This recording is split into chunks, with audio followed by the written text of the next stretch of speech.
ফেব্রুয়ারির 7 তারিখ 2020 দিল্লির কনট প্লেসে একটি হলে বিধু বিনোদ চোপড়ার একটি ফিল্মের স্ক্রিনিং চলছিল। ফিল্ম দেখানো শেষ হওয়ার পর উনি এসেছেন অডিয়েন্সের সাথে ইন্টারাক্ট করার জন্য। ফিল্মের নাম শিকারা, যার ট্যাগলাইন ছিল Shikara, the untold story of Kashmiri Pandits. একটি মেয়ে কাশ্মীরি পণ্ডিত পরিবারের, সবার সামনে বিধু বিনোদ চোপড়ায় কি বললেন শুনুন। कमर्शियलिज्म आपको मुबारक हो।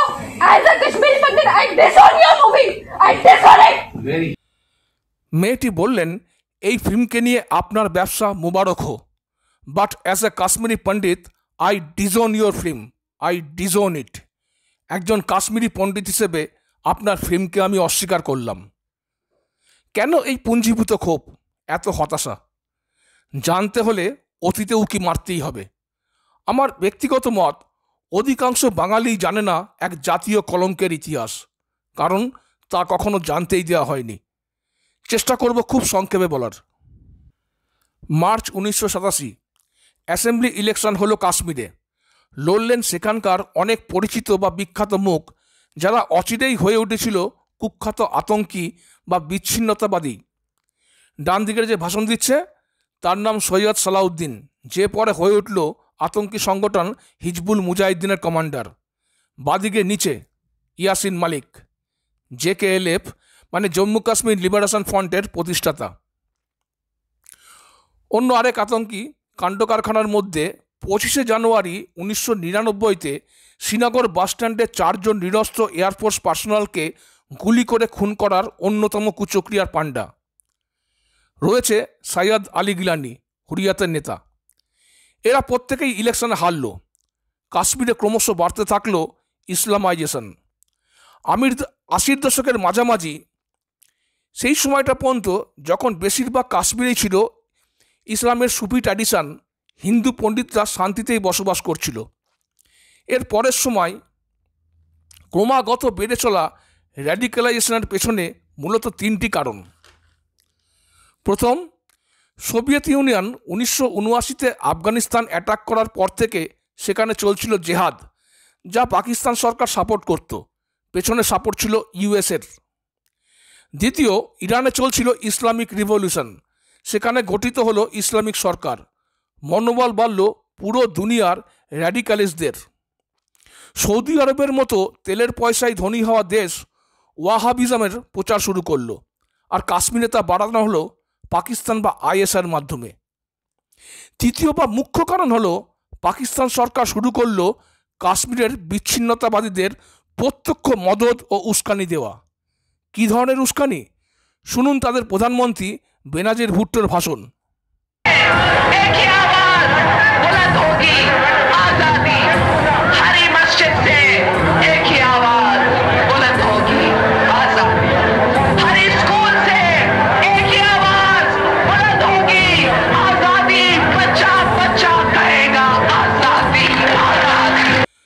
ট্রেনিং দেওয়া শুরু হলো JKLF আর জামাতে ইসলামীর সদস্যদের।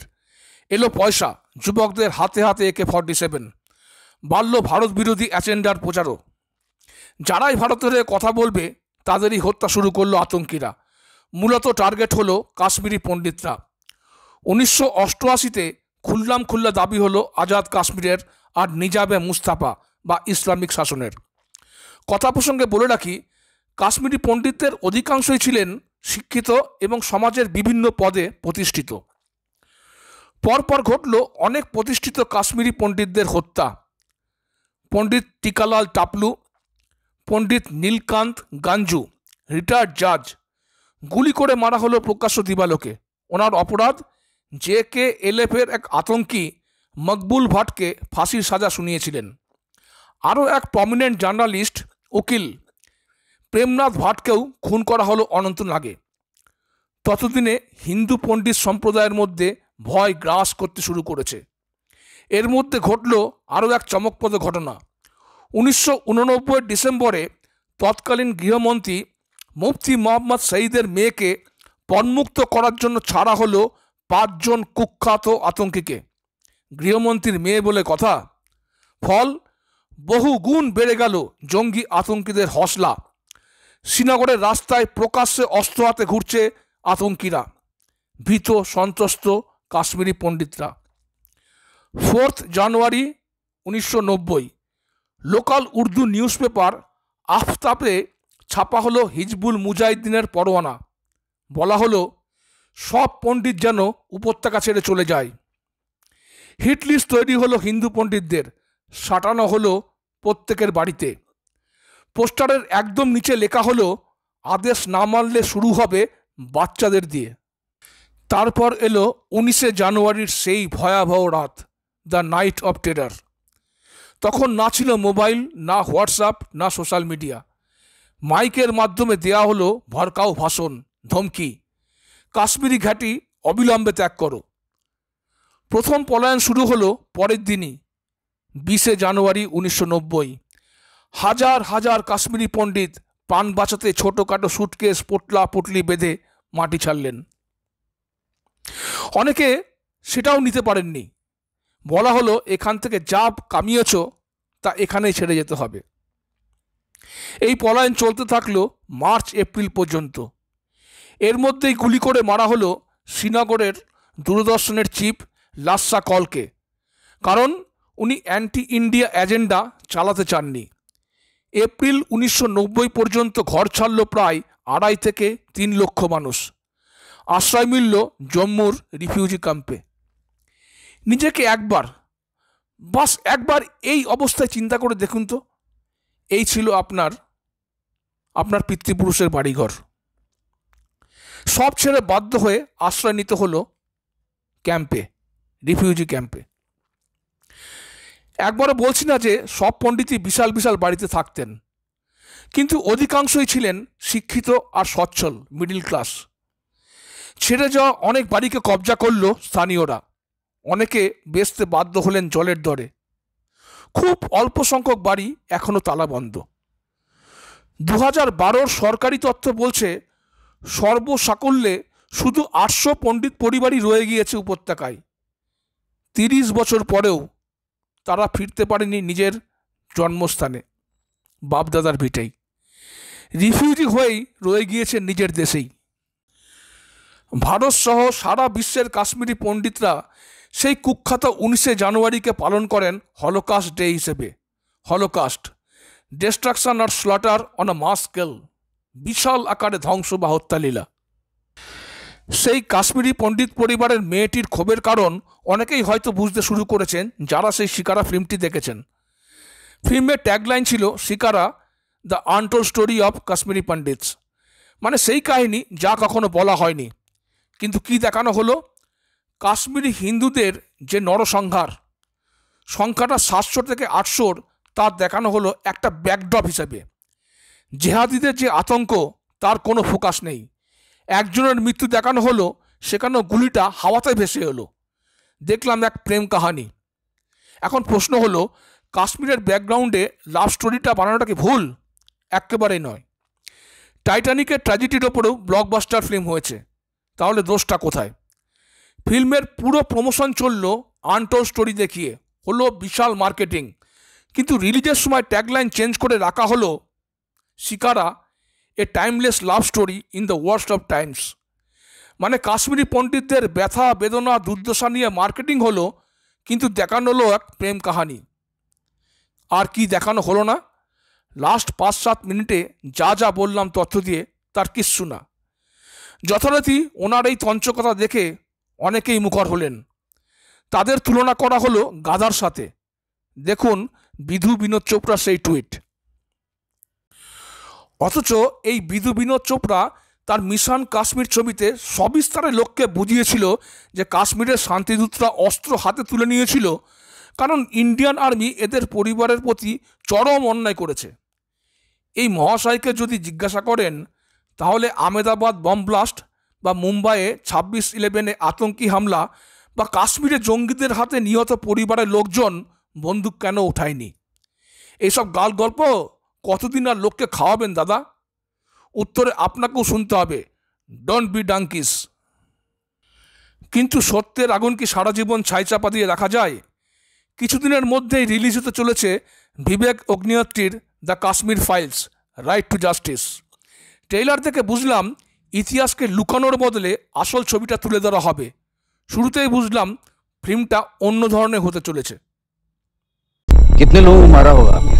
20-25। अगर वो आपसे कहते कि अपने सगे भाई को मार दो तो मार दे। ডায়ালগটা শুনলেন ফিল্মের এক কলাকারের মুখ থেকে, যেটা বাস্তবে আতঙ্কি বিট্টা কারাটেও বলেছিল। শুনুন আর মিলিয়ে নিন। 10-12 हम मारे होंगे। 10-12 की 20। अब 20 ही लगा, 20 ही मारे। अच्छा, ऑर्डर दे किसी को मार दो, आप मार देते थे? हाँ जी, चाहे वो कोई भी हो। कोई भी हो। अगर वो कहता कि अपने सगे भाई को जान से मार डालो? जी, मैं तो मार देता। अगर वो कहता अपनी माँ को जान से मार डालो? मैं तो मार देता। এটা দেখে ভালো লাগলো যে এই ট্রেলার সত্যিটাকে চাপা দেওয়ার চেষ্টা করেনি এই বলে যে এ সব ভটকে হুয়ে লোক হ্যাঁ বেচারে। আর একটা অংশ দেখুন, এক প্রফেসর কাম ইন্টেলেকচুয়াল কাশ্মীরের ওপর কি বলছে। Kashmir has never been an integral part of India and this is a historical fact. এই চরিত্রটি বাস্তবে যার ওপর বানানো হয়েছে তাকেও দেখুন, জেএনইউর এক বামপন্থী প্রফেসর নিবেদিতা মেনন। তার ক্যাম্পাস ভাষণ শুনুন আর মেলান।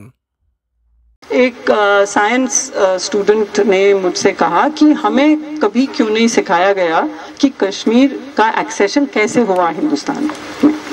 हमें स्कूल में ये क्यों नहीं सिखाते, क्यों यही सिखाते हैं कि Kashmir is an integral part of India. और हम सब जानते हैं कि दुनिया भर में ये माना जाता है कि India is illegally occupying Kashmir. Everybody accepts it. तो हमें सोचना चाहिए कि आज़ादी एक नारा उस तरह का नहीं है और मतलब बिल्कुल जायज नारा है। বললেন ইন্ডিয়া অবৈধভাবে কাশ্মীর দখল করে আছে। এনার মুখে যা শুনলেন হুবহু একই কথা শোনা গেছে আতঙ্কি আসিয়া আন্দাবির মুখেও। And Jammu and Kashmir is no more the territory of India. Jammu and Kashmir is no more the integral part of India. Sir, कौन बोल रहे हैं पर शक हमारे हैं। এবার বলুন, জেএনইউর এইসব রত্নরা থাকতে পাকিস্তান বা আইএসআইয়ের কোনো দরকার আছে কি দেশকে টুকরে টুকরে করার জন্য? কমেন্টসে লিখে জানান।